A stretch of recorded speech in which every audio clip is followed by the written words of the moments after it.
En este vídeo vamos a explicar cómo funciona el mercado de trabajo que utilizamos para el modelo de oferta y demanda agregadas.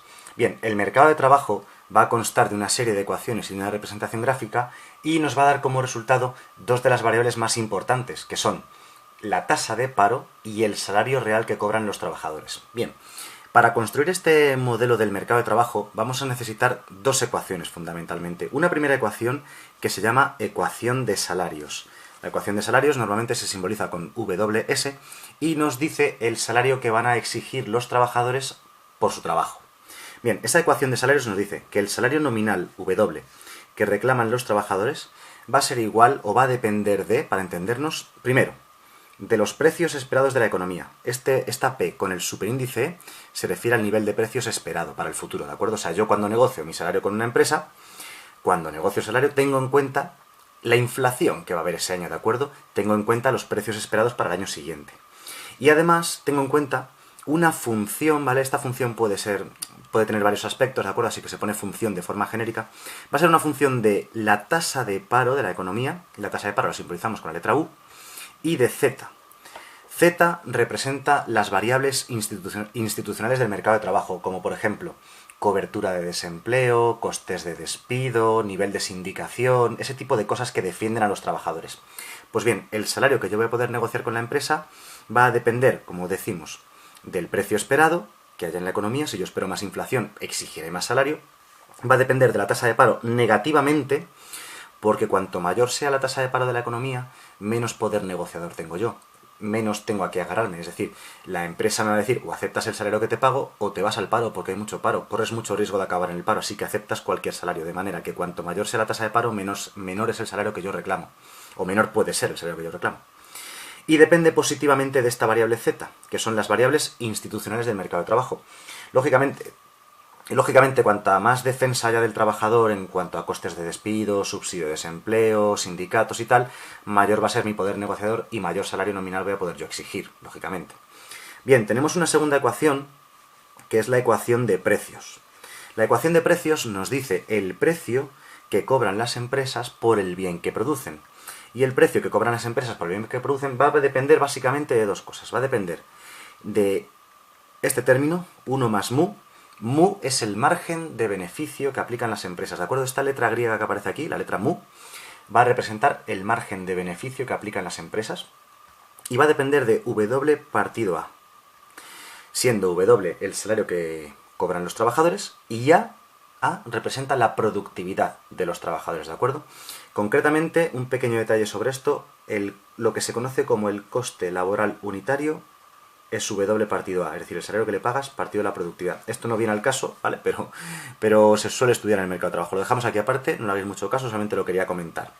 Bien, pues el nivel de precios que cobran las empresas por los productos que fabrican, como digo, depende en un primer lugar del beneficio que quieren tener, ¿vale? Del margen de beneficio.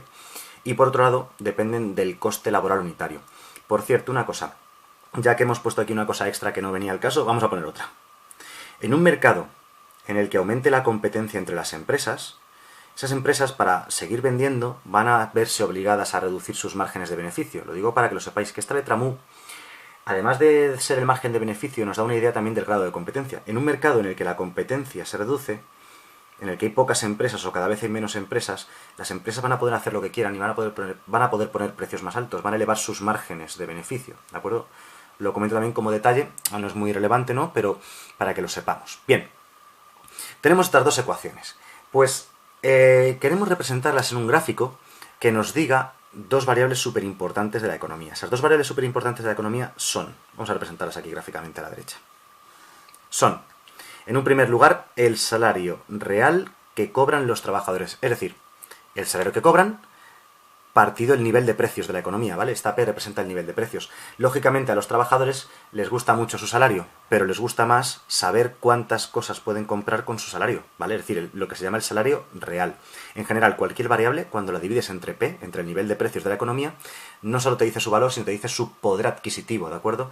Este salario, partido de los precios, me dice cuántas cosas puedo comprar con ese salario, ¿de acuerdo? Y la otra variable que nos interesa mucho en macroeconomía es la tasa de paro, la U, que vamos a simbolizar aquí abajo en el eje horizontal. Bien, ¿cómo representamos en estos ejes? Pues ojo, Para representar gráficamente en estos ejes, vamos a tener que coger la ecuación de salarios en un primer lugar y despejar W partido P, ¿vale? Pasamos este nivel de precios que está aquí multiplicando, que son precios esperados, pero lo pasamos aquí dividiendo, y decimos que el salario partido de los precios va a ser igual a esa función de UZ. Y esto va a ser la ecuación de salarios despejada de otra manera. Cuando el nivel de precios esperado lo pasamos aquí dividiendo, ya sin el superíndice, sin ese superíndice E que indicaba precios esperados, es porque suponemos que los agentes económicos, digamos, para entendernos, para este caso básico que estamos explicando, han acertado en cuanto a los precios que esperaban, o mejor dicho, van a saber de antemano cuáles van a ser los precios esperados porque van a suponer que son los del año pasado. Bueno, eso es otra cosa que está explicada en otro vídeo del canal que se llama fijación de precios, ¿de acuerdo? Y ya lo veremos luego explicado en otro vídeo. Bien, esta es la ecuación, como digo, con los precios despejados, suponiendo que los precios esperados coinciden con los precios actuales. W partido P es igual a una función de UZ, esa es la ecuación de salarios. Y si hacemos lo mismo con la ecuación de precios, lo que hacemos es despejar W partido P. ¿De qué manera? Muy fácil. Pasamos esta P que está aquí multiplicando a este lado dividiendo, la A que está aquí dividiendo la pasamos a este lado multiplicando, 1 más mu que está aquí multiplicando lo pasamos dividiendo. Total, que si hacéis el despeje como digo, queda que W partido P es igual a A partido 1 más mu. Y esta va a ser la ecuación de precios de la economía, ¿vale?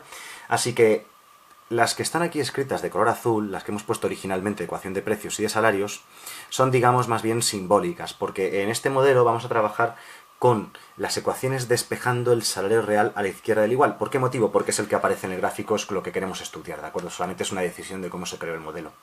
Si representamos gráficamente estas ecuaciones en el gráfico, vamos a hacerlo aquí, a la derecha, tendremos que la ecuación de precios es igual, aquí está, a una constante, porque la A, que es la productividad de los trabajadores, es un valor constante, mu es otro valor constante, es decir, que la ecuación de precios nos queda una línea recta totalmente horizontal. Esa va a ser la ecuación de precios, cuya ordenada en el origen, A partido 1 más mu, nos va a decir el salario real de la economía. Y la ecuación de salarios va a ser en general una curva decreciente. Se puede dibujar también como una línea recta, depende del caso, pero vamos, se puede dibujar como recta si queremos. La ecuación de salario va a ser una línea decreciente, una curva decreciente. ¿Por qué? Porque depende negativamente de la tasa de paro y positivamente de Z, que ya lo hemos dicho antes. Bien, y el punto de corte entre ambas curvas, el punto cero inicial de equilibrio que dibujamos siempre en macroeconomía, nos va a decir la tasa de paro U sub 0 inicial de la economía y nos va a decir el salario real inicial de la economía. Bien, realmente pues tenemos una fórmula para describir este equilibrio de la economía, que es que las dos ecuaciones se igualan, ¿de acuerdo? Como son iguales entre sí, son iguales a W partido P, es decir, al salario real, se suele decir que el equilibrio del mercado de trabajo va a ser igual a una función de UZ que se iguala a A partido 1 más mu. Realmente las ecuaciones quedan muy bien, muy bonitas, pero la mayoría de las veces no las vamos a utilizar numéricamente, es decir, muy rara vez en el modelo del mercado de trabajo se van a sustituir los datos para obtener resultados concretos. A ver, se puede hacer y si te dan los datos, pues los sustituyes y lo que te salga. Pero generalmente es algo más simbólico, ¿no? Lo de las ecuaciones para que sepamos cómo funciona el modelo. Y la resolución de este equilibrio nos daría la tasa de paro natural, que se llama, inicial de equilibrio, y el salario real inicial de equilibrio. Bien, una última cosa más, que tengamos claro, sobre todo muy importante, cómo se desplazan las curvas, ¿de acuerdo? Es bastante obvio, pero bueno, vamos a decirlo de todas maneras. La ecuación de precios en general se va a desplazar hacia la derecha, o sea, hacia arriba, perdón, se va a desplazar visualmente así, hacia arriba, en paralelo hacia arriba. ¿Cuándo? Pues como la ecuación de precios, que la tenemos aquí. La ecuación de precios depende de A y de mu. Pues la ecuación de precios se va a desplazar hacia arriba cuando aumente la productividad, porque va a hacer que el valor de la fracción aumente, o cuando baje mu. En estos casos es cuando la ecuación de precios se va a ir hacia arriba. Lógicamente se irá hacia abajo en el caso contrario, ¿no? La ecuación de precios la desplazaremos visualmente hacia abajo, paralelamente hacia abajo, cuando o baje la productividad o aumente mu, el margen de beneficios de las empresas. Y la ecuación de salarios se va a desplazar hacia la derecha única y exclusivamente cuando aumente Z. Es decir, cuando aumenten las variables institucionales que defienden al trabajador, la WS se irá hacia la derecha, la ecuación de salarios. ¿Y cuándo se irá hacia la izquierda en el caso contrario? Cuando baje Z. Es lo único que va a desplazar la ecuación de salarios hacia la izquierda. Bueno, el mercado de trabajo resumidamente se puede escribir con estas ecuaciones y este gráfico, ¿vale? Al menos la versión básica. Luego existe una versión más complicada en la cual podríamos dar muchos más detalles sobre los desplazamientos, sobre el paso del equilibrio del corto al medio plazo, porque este modelo es de medio plazo, es decir, analiza el corto y también el medio plazo. Pero como digo, la versión básica del modelo con sus desplazamientos básicos y sus ecuaciones básicas es esta, y con esta se puede hacer cualquier ejercicio que nos pregunten exclusivo del mercado de trabajo, se puede resolver con estas ecuaciones y este gráfico. Ahora bien, si pasamos ya a un ejercicio más complejo, como por ejemplo los de oferta y demanda agregadas, que requieren muchísimo más conocimientos y muchísimas más ecuaciones, gráficos y tal, será otra cosa, ¿vale? Pero como digo, para lo básico del mercado de trabajo, esto es todo lo que hay que saber.